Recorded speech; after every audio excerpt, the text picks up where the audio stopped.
कथा कराने के बाद ही पितृ शांति होती है, ऐसी बात नहीं है।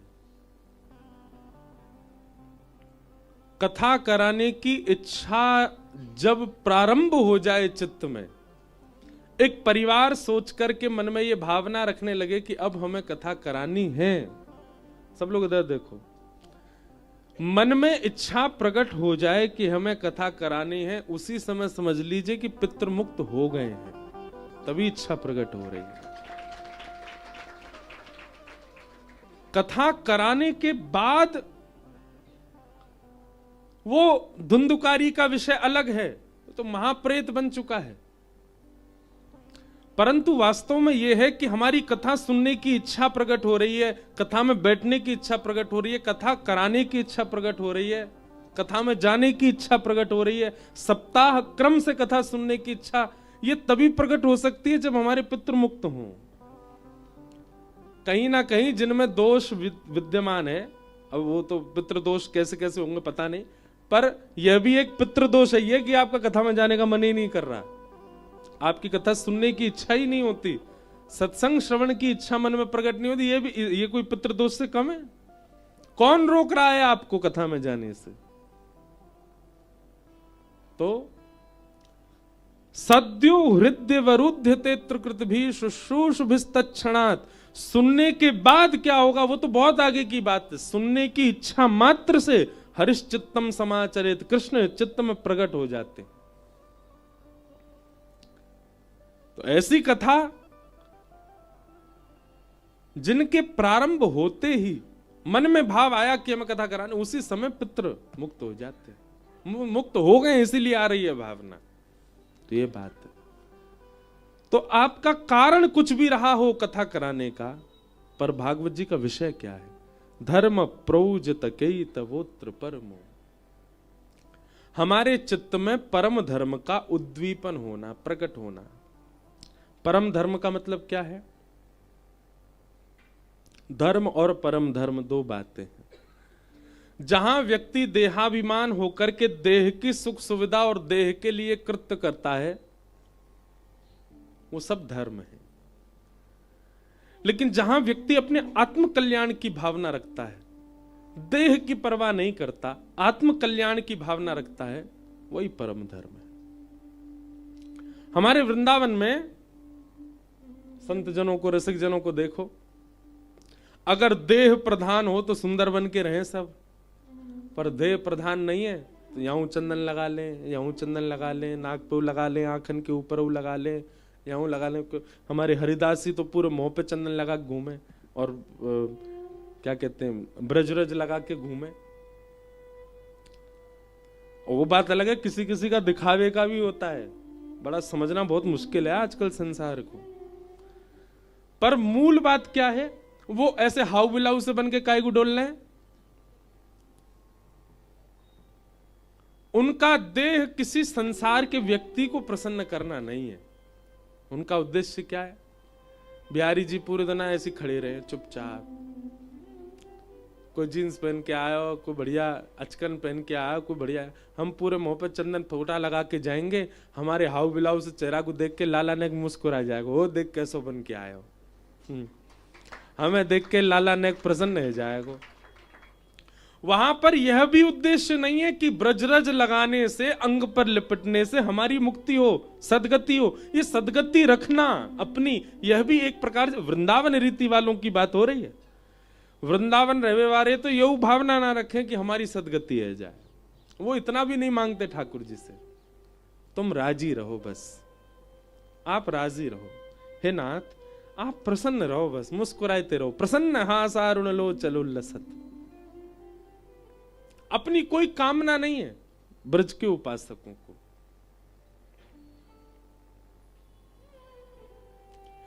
दूसरी बात मैं कभी कभी कथा में कहता हूं, वे इसलिए ऐसे बन के रहते हैं मानो ठाकुर जी के आगे जाके यूं दिखा रहे हो, देखो हमने गुदरी पहन रखी है, देखो लाला हमने एक ही सॉल लपेट रखी है, अभी सर्दी भयंकर आ जाएगी फिर भी नंगे पांव डोलेंगे। ऐसे वस्त्र वेशभूषा धारण करके रहेंगे। लाला हम तब तक ना पहनेंगे ज्यादा जब तक तू आके ना पहनावे को, जब तक तू कृपा ना करे को। ज्यादा ना तू रीझ जाएगो, तेरे मन में आ जावेगी, तू आए के पहना दे को बाद ना धारण कर लेंगे, स्वीकार कर लेंगे।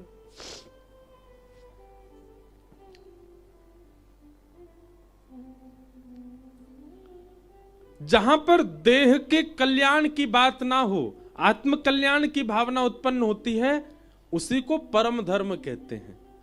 श्रीमद् भागवत सुनने वाला व्यक्ति अगर देहाभिमान शून्य नहीं हो रहा है तो इसका मतलब वो कथा नहीं सुनता, वो केवल आडंबर कर रहा है कथा में आके।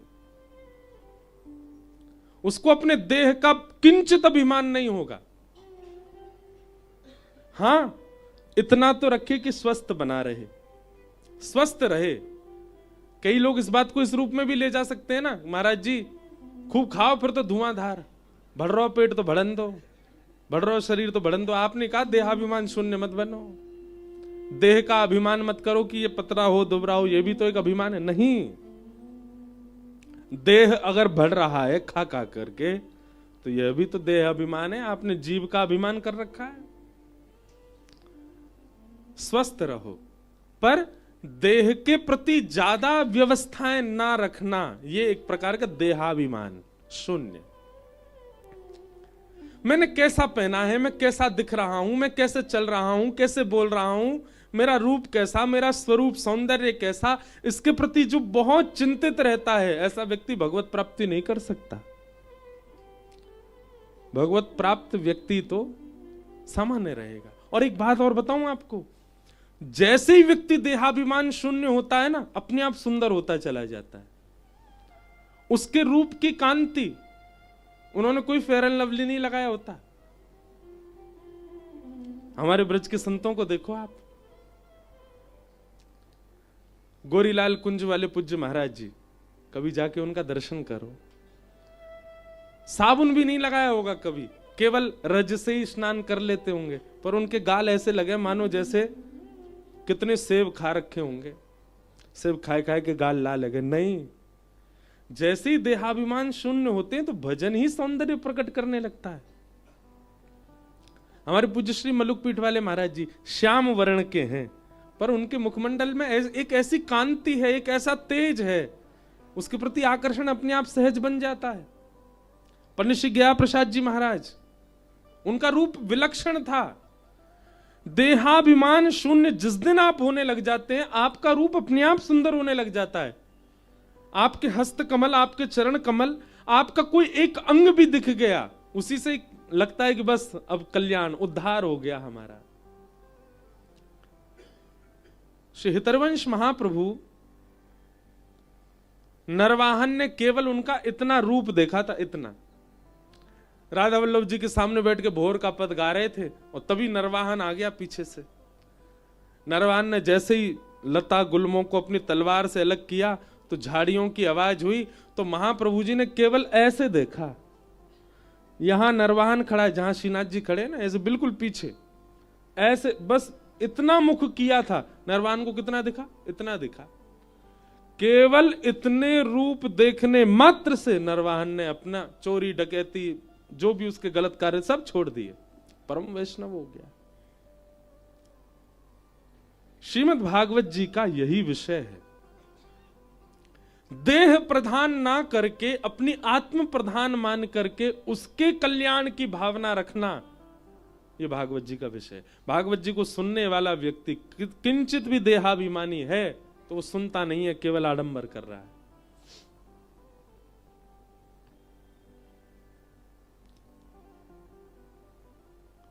तो भागवत जी का विषय क्या है? निर्मत्सराणाम धर्म प्रोजित कई तवोत्र परमो, हमारे चित्त में परम धर्म का उद्दीपन होना, आत्म कल्याण।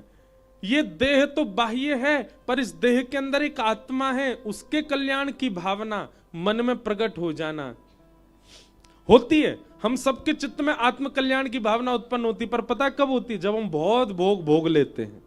एक सीमित उम्र हमारी निकल जाती है, 50, 55, 60 जब हो जाते हैं, उसके बाद हमको लगता है अब भोग विलास थोड़ा कम कर देना चाहिए, अब संसार के भोग भावों में रहना कम कर देना चाहिए, अब थोड़ा सामान्य रहना चाहिए, अब थोड़ा भैया जीवन हमारा अब अंत की ओर बढ़ रहा है, थोड़ा भजन पूजन कर लेना चाहिए। तब जाकर के हमारे मन में आत्म कल्याण की भावना आती है, जब जर्जर हो गए। मतलब घर में आग लग गई, अब कुआं खोद रहे हैं कि अब पानी डाल करके इसको बुझा दें। घर में आग लगने के बाद कुआं खोदोगे तो क्या होगा? जल जाएगा घर। श्रीमद् भागवत जी जिस समय आप सुनने प्रारंभ करें उसी समय से देहाभिमान शून्य हो जाए और मन में यह भावना उत्पन्न हो जाए, अब अपना कल्याण करना है, अब भगवत प्राप्ति करनी है, अब श्याम सुंदर से मिलन होना चाहिए, और उसी मार्ग पर चलने लग जाएं। यही है परम धर्म, भागवत जी का विषय। इसी उद्देश्य से भागवत की कथा सुनी जाती है कि हमारे अंदर आत्म कल्याण की भावना उत्पन्न हो।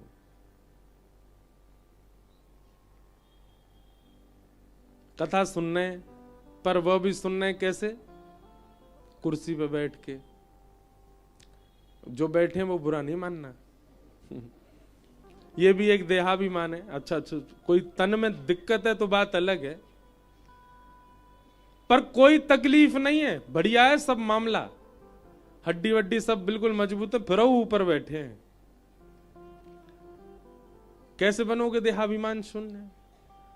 कथा तो सुन रहे हैं पर थर्मस में चाय भर के लाए हैं, जैसी भजन कीर्तन होगा चुपचाप एक घूंट पी लेंगे। कैसा देहाभिमान। एक बार मेरी कहीं कथा होनी थी तो बहुत बड़े उद्योगपति थे जो कथा करा रहे थे, तो मेरे को क्या बोलते, बात हुई तो बोले महाराज जी अपनी कथा 3 बजे शुरू हुआ करेगी। मैंने कहा हाँ। कितने बजे तक चलेगी? मैंने कहा 6, 6:30, मन ज्यादा लग गया तो 7। तो हम चाहते महाराज जी 5 बजे इंटरवल हो। मैंने कहा मतलब? बोले 3 से 5 कथा और फिर 5 से 5:30 चाय नाश्ता पकौड़ा बंडा आदि सब चले, 5:30 बजे फिर कथा शुरू 7 बजे। मैंने वाह, मैंने कोई पिक्चर है इंटरमिशन होगा बीच में? और बात हम क्या कर रहे हैं? देहाभिमान शून्य होने की, और बीच में चाय पीनी है लोगों को। भैया एक बहुत सुंदर पद है, करी गोपाल की सब होए। बहुत सुंदर पद है, मिल जाए तो मैं गाऊं। गोपाल की सब होए करी, गोपाल की सब होए करी। ठाकुर जी को प्राप्त कर लिया। जगन्नाथपुरी के एक भक्त हुए, उनका नाम था बलराम दास। क्या नाम था?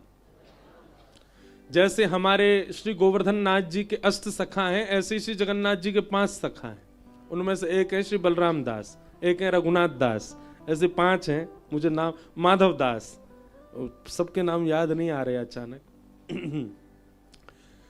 तो श्री रघुनाथ दास, उनकी सेवा क्या थी? वो श्री जगन्नाथ जी के सामने बैठ करके राग रागनियां गाते थे, और उद्देश्य क्या होता था? जगन्नाथ जी को रिझाना।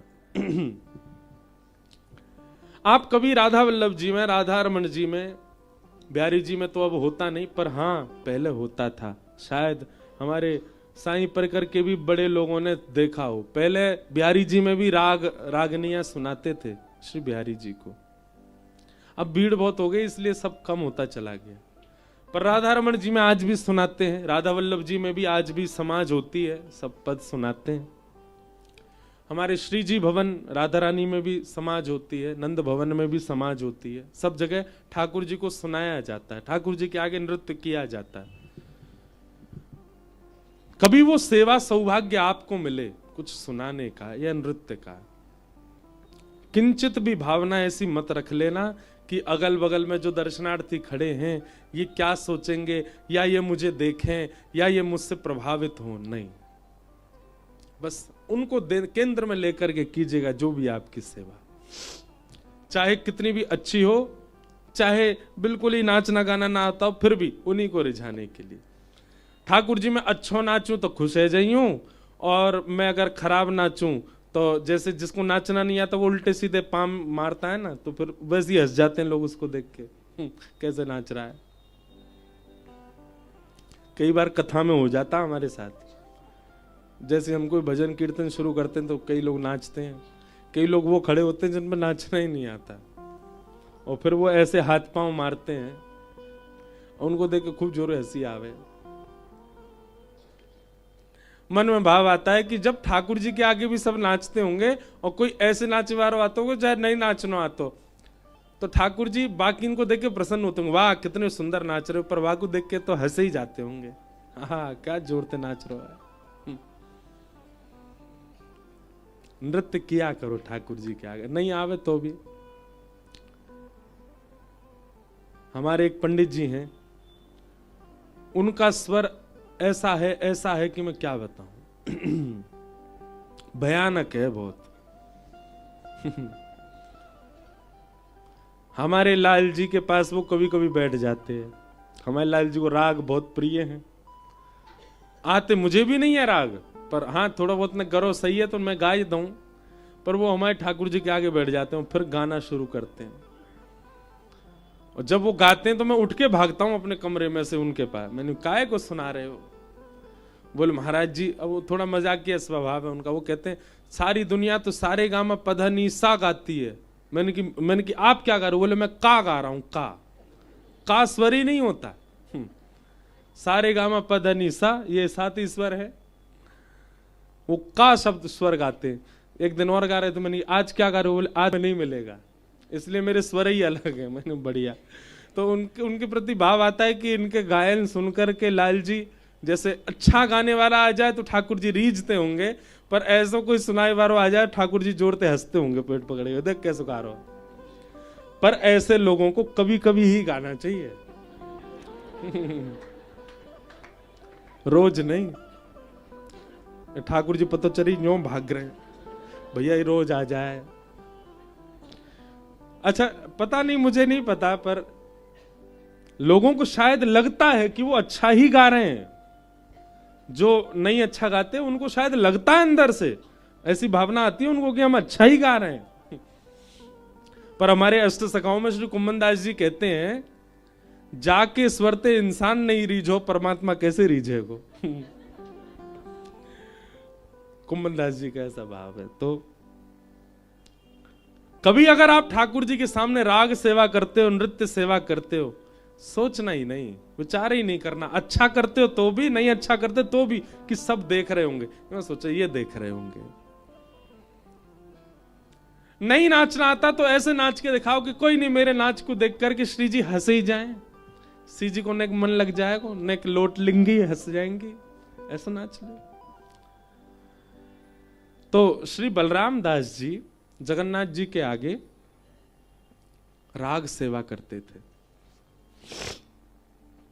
और उनका उद्देश्य होता था श्री जगन्नाथ जी को रिझाना। पर एक बार श्री बलराम दास जी गा रहे थे, और उनके गायन के स्वर पर दर्शनार्थियों में खड़ी एक महिला रीझ गई। उसको इतना अच्छा लगा उनका गायन। स्वाभाविक था, बलराम दास जी जब बाहर आए तो कन्या वहीं खड़ी उनकी प्रतीक्षा कर रही थी। महिला उसने प्रशंसा की, पर बलराम दास जी का जो स्वरूप स्वभाव था, प्रशंसा से ज्यादा प्रसन्न होते नहीं थे। जी जी जय हो करके नीची नजर निकल गए। अगले दिन वो फिर आई, और अब उसने फिर प्रशंसा की। देखो बहुत ध्यान से सुनना। बलराम दास जी को फिर वही स्वभाव उनका फिर चले गए, लेकिन तीसरे चौथे दिन वो थोड़ा सा उसके भाव के प्रति रीझने लगे। अब बलराम दास जी के चित्त में क्या आ गया कि वो जगन्नाथ जी रीझ है, ये भावना कम होती जा रही थी, अब होता जा रहा था वो रीझ है। तो गाते तो थे, स्वर लगाते तो थे, पर पहले स्वर इस भाव से लगाते थे कि ठाकुर जी रीझ है, पर अब स्वर इस भाव से लगाने लगे कि वो रीझ है। गायन अभी भी अच्छा होता था उनका, पर उद्देश्य परिवर्तित हो गया था। बहुत संक्षिप्त बात है ये, समझने वाली बात। हमारा उद्देश्य क्या है? हमारे नाम जप के प्रति, हमारे तिलक के प्रति, हमारे कंठी के प्रति, हमारे गुरु आंगन में आने के प्रति भी उद्देश्य क्या है हमारा? कई लोग कथा भी इसलिए सुनने आते क्योंकि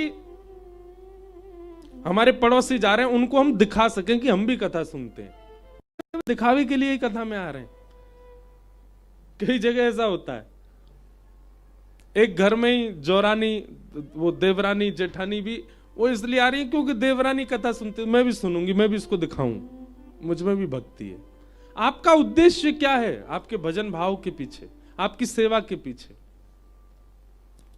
तो बलराम दास जी अब उसको रिझाने लगे। अब उसने भी नृत्य करना प्रारंभ कर दिया। तो अब बलराम दास जी के कुछ दिनों बाद स्थिति ऐसी होती चलेगी, अब जगन्नाथ जी के लिए वो गाते ही नहीं है, अब तो केवल जगन्नाथ जी के मंदिर का आश्रय लेते हैं, गाते उसी के लिए कि वो रीझ है। धीरे धीरे उस महिला में उनका आकर्षण हो गया। वो एक नगर वैश्या थी। अब तो बलराम दास जी उसी के संग रहने लगे, उसी के संग रहते, उसी के संग खाते, उसी के संग सब भावना रखते। धीरे धीरे ये बात पूरे जगन्नाथपुरी में फैलने लग गई कि बलराम दास तो अपने चरित्र से अब हीन हो गया। मंदिर परिसर में पंडित पुजारी और सब चर्चा करने लगे, इनको सेवा से दूर करो जगन्नाथ जी की, अब इनका अब आचरण अच्छा नहीं है। धीरे धीरे उनको मंदिर की सेवा से भी दूर कर दिया गया, लेकिन उनको अब कोई फर्क पड़ता नहीं था। उसके प्रति इतनी आसक्ति बढ़ गई है, उसी के संग रहना उनके लिए सुख बन गया था।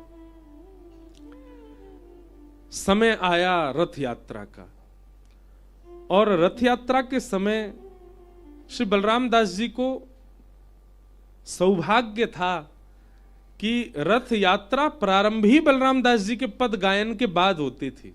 जगन्नाथ जी का रथ तब तक नहीं बढ़ता जब तक बलराम दास जी पद ना गाते। रात भर भोग विलास चिंतन में रहते थे।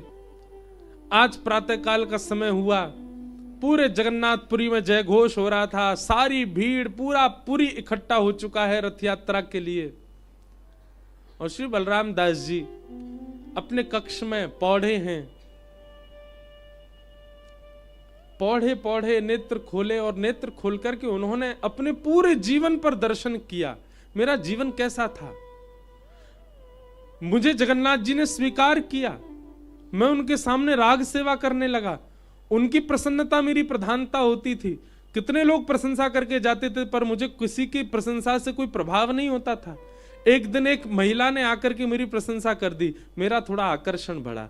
दूसरे दिन और प्रशंसा की, थोड़ा और आकर्षण बढ़ा।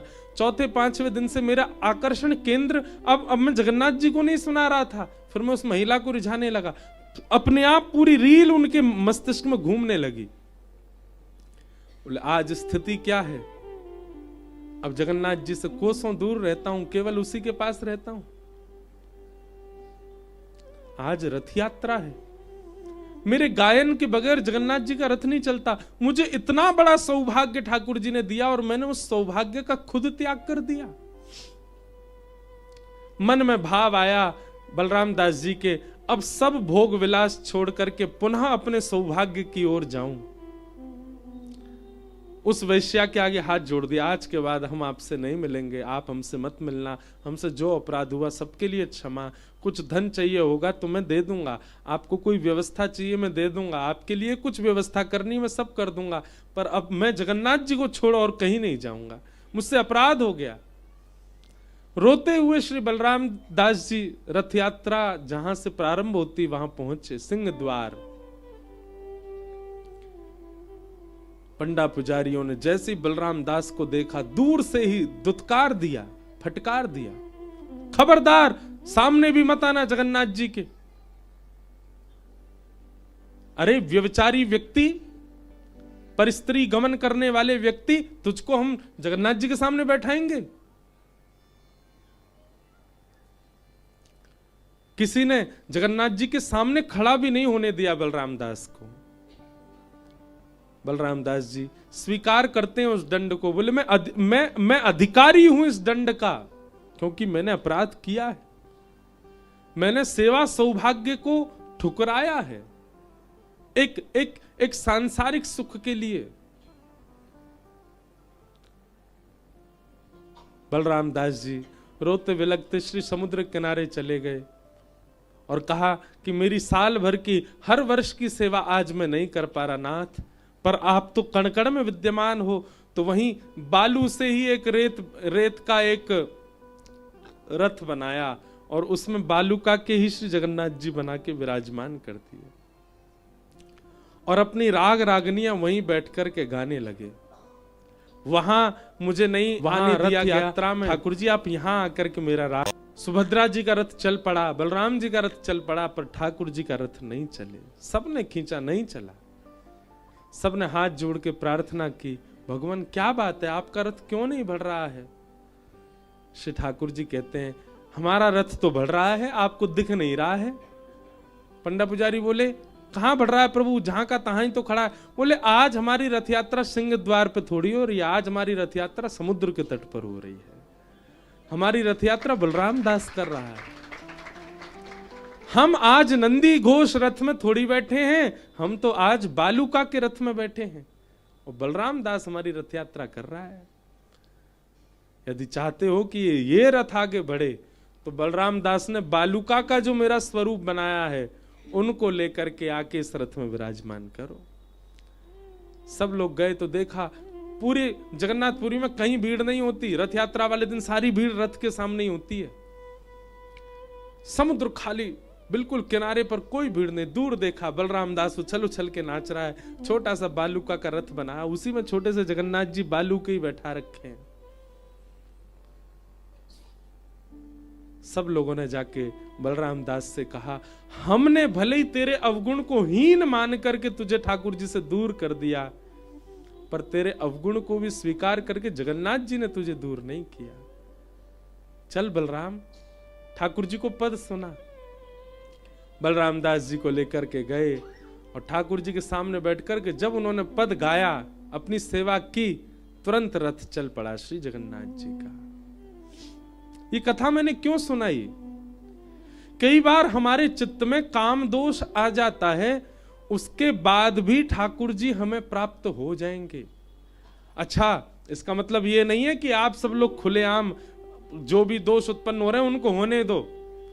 इस कथा से गलत, मेरे को बहुत कवर करके चलना पड़ता है कथाओं को, क्योंकि लोग कुछ भी अर्थ निकाल लेते हैं कई बार। कोई बात नहीं, ये दोष उत्पन्न हो रहा, होने दो। महाराज जी बता तो रहे थे, ठाकुर जी तो फिर भी स्वीकार कर लेते हैं। अगर ये कथा सुनने के बाद दोष उत्पन्न हुआ और फिर भी आपने दोष को नजरअंदाज किया तो ठाकुर जी स्वीकार नहीं करेंगे। हम व्यासपीठ पर बैठ के कह रहे हैं। लेकिन एक बात है कि अगर किसी के चित्त में काम भाव है तो भी वह कभी ना कभी गुरु कृपा से अपने उस बुरे भाव का त्याग करके ठाकुर जी का अधिकारी बन जाएगा। किसी के चित्त में क्रोध ज्यादा है तो क्रोधी भक्त भी भगवत प्राप्ति कर लेता है। किसी के चित्त में लोभ है तो लोभी भक्त भी भगवत प्राप्ति कर लेता है। एकमात्र ईर्ष्या ऐसा दोष है, और जितने भी दोष हैं ठाकुर जी संसार में हमारे मन में आने वाले। आपके अंदर क्रोध है, कोई बात नहीं, कथा सुनो, ठाकुर जी प्राप्त कर लेंगे। आपके अंदर मोह है, भगवत प्राप्ति हो जाएगी। आपके अंदर काम भी है तो धीरे धीरे गुरु कृपा सत्संग श्रवण करने से उसकी मात्रा कम होगी, ठाकुर जी प्राप्त कर लेंगे। लेकिन कहीं आपके चित्त में यदि ईर्ष्या है, ठाकुर जी स्वीकार नहीं करेंगे। अभी हापुड़ की कथा में भाव आ रहा था कि श्री भक्तमाल जी में भी कई भक्तों के चरित्र हैं और उन भक्त चरित्रों में भी कई भक्तों में दोष भी थे। ठाकुर जी ने उन दोषों को नजरअंदाज करके स्वीकार किया, पर एक भी भक्त का ऐसा चरित्र नहीं मिला जहां पर ईर्ष्यालु भक्त को ठाकुर जी ने स्वीकार किया हो। ईर्ष्यालु को भगवत प्राप्ति नहीं हो सकती। इसलिए भैया, कोई दोष मन में आवे, घबराइए मत। गुरु कृपा भगवत कृपा से आप संभल जाओगे, ठीक हो जाएगा, वो दोष चला जाएगा। आप उसके प्रति प्रयास करने लग जाओ। लेकिन अगर आपके चित्त में किसी के प्रति ईर्ष्या एक बार भी उत्पन्न हो गई है, किसी के रूप को देख करके, किसी की वाणी सुन करके, किसी का स्वरूप देख करके, किसी की धन संपत्ति से, किसी के व्यवहार स्वभाव से अगर आपको उसके प्रति ईर्ष्या हुई है, तो आपको चिंता होनी चाहिए, आपकी रातों की नींद उड़नी चाहिए, आपको अपने गुरु चरणों में जाके प्रणाम करना चाहिए कि ये दोष मेरे अंदर आ गया है। ईर्ष्या दोष भगवत प्राप्ति में सबसे बड़ी बाधा है। इसलिए कह रहे हैं निर्मत सराणाम सताम। भागवत जी का अधिकारी कौन? जिसके चित्त में मात्सर्य दोष नहीं है।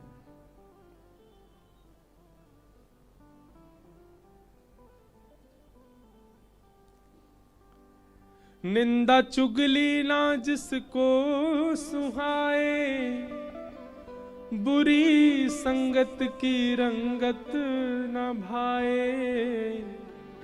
जिसको सत्संग हरदम पसंद है, उसको हर घड़ी आनंद ही आनंद है।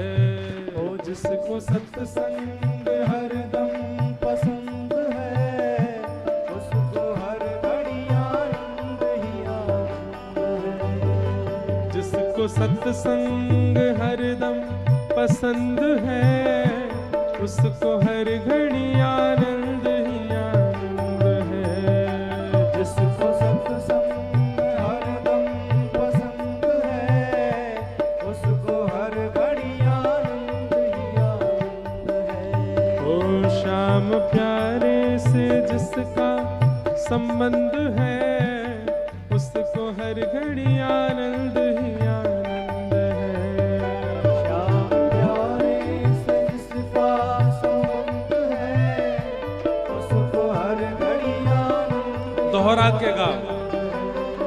हो निंदा चुगली ना जिसको सुहावे, निंदा चुगली न जिसको सुहाए, निंदा चुगली ना जिसको सुहावे, निंदा चुगली न जिसको सुहाए।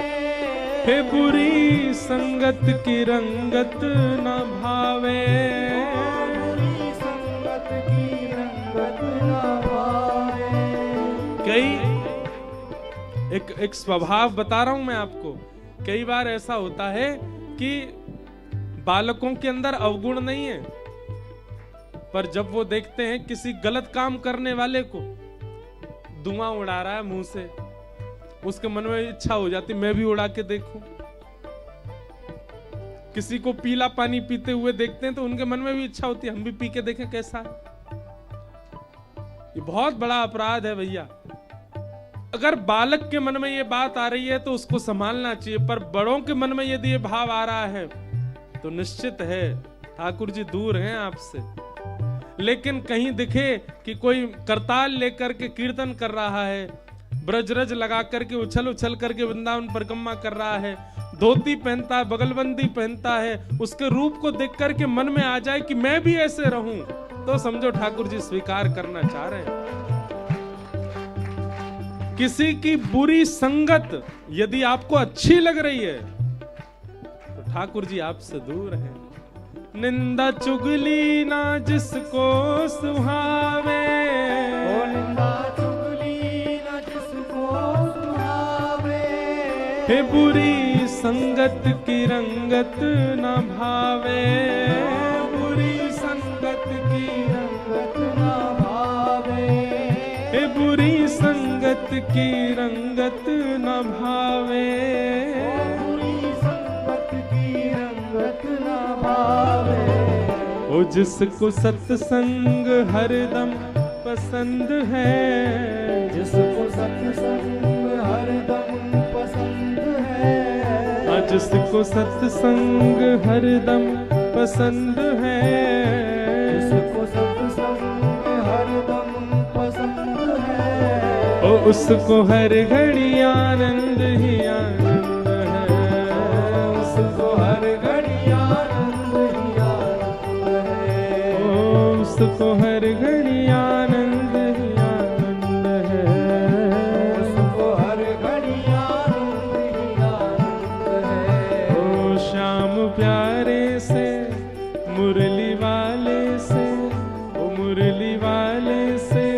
जिसका संबंध है, मुरली वाले से जिसका संबंध है, ओ राधा वल्लभ से जिसका संबंध है, राधा वल्लभ से जिसका संबंध है, ओ उसको हर घड़ी आनंद ही आनंद है, उसको हर घड़ी आनंद ही आनंद है, उसको हर घड़ी आनंद ही आनंद है, उसको हर घड़ी आनंद ही। बोलो राधा रमण लाल की।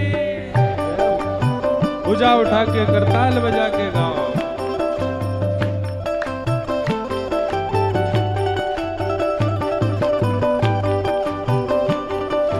बोल मिथिले बाबल साईं अम्मा की।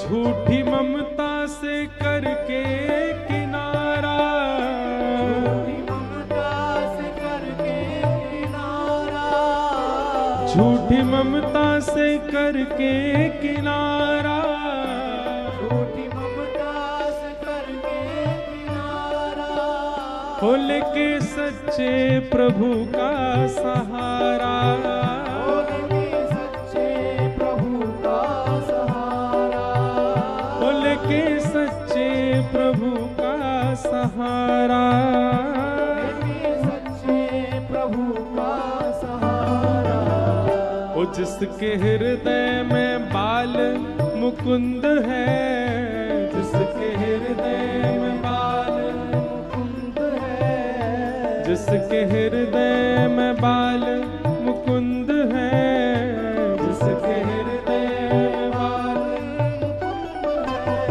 ओ उसको हर घड़ी आनंद ही आनंद है, उसको हर घड़ी, आनंद ही आनंद है, हाँ, उसको हर घड़ी आनंद ही आनंद है।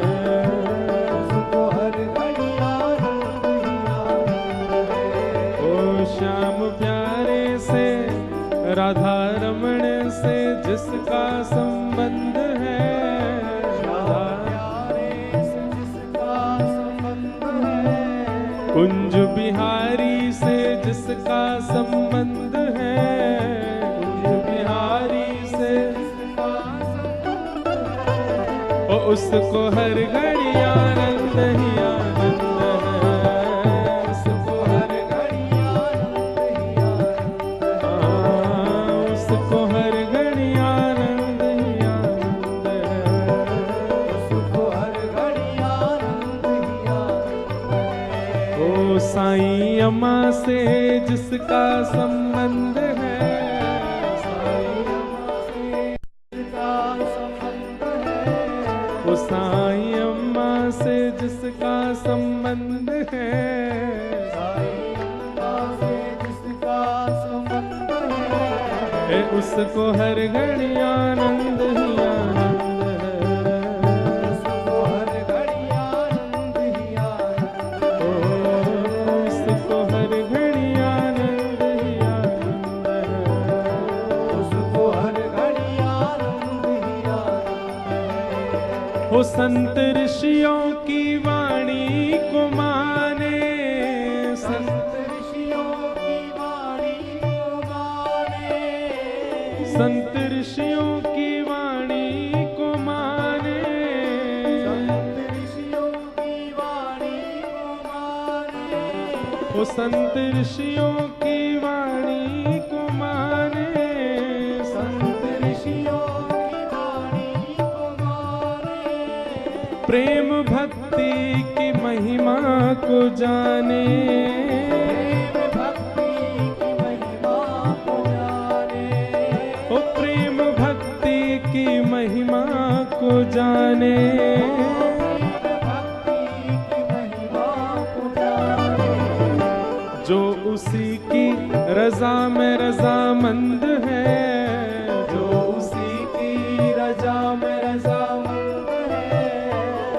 उसी की रजा में रजामंद है, जो उसी की रज़ा में रज़ामंद है, वो उसको हर घड़ी आनंद ही आनंद है, उसको हर घड़ी आनंद ही आनंद है, उसको हर घड़ी आनंद ही आनंद है।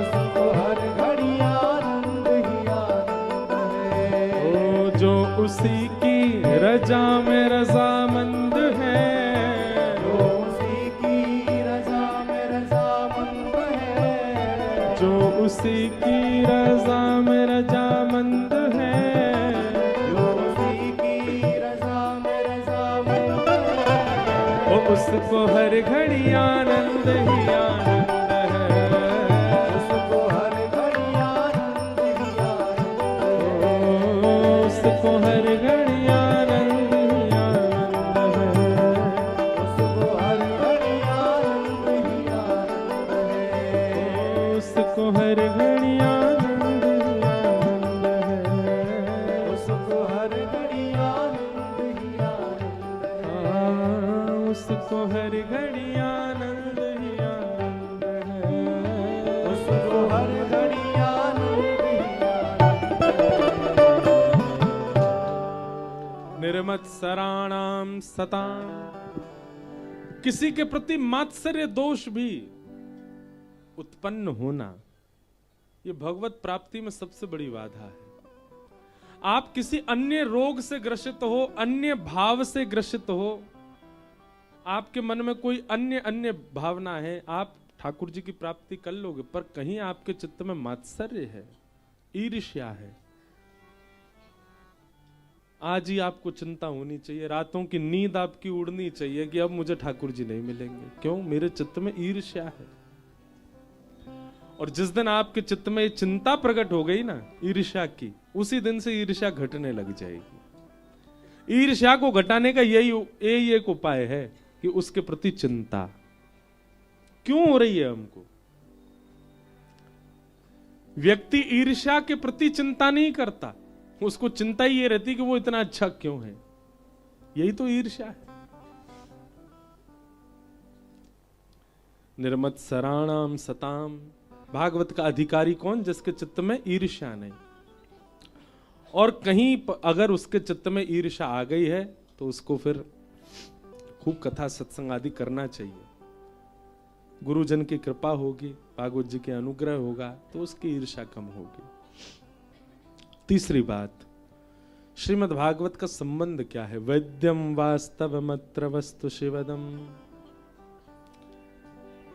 ठाकुर जी से हमारा संबंध कराती है, वो भी कैसा? कल्याणकारी।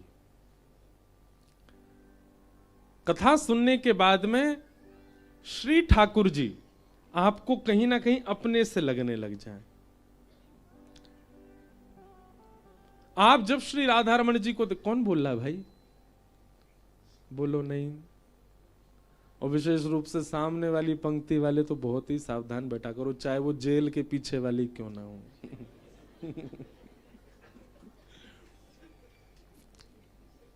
बेचारे यहां वाले बहुत शांति से बैठते हैं, सामने वाले तो उठते बैठते ही रहते हैं।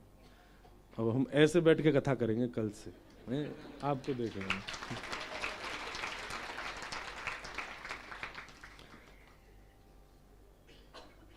तो सामने वाले ने थोड़ा सावधान रहो। इतने पास आप लोग बैठ गए हो, व्यास मंच के बिल्कुल सामने बैठे हो, तो सामने वालों को तो बिल्कुल ऐसे बैठना चाहिए। मेरुदंड उबासी भी नहीं आनी चाहिए।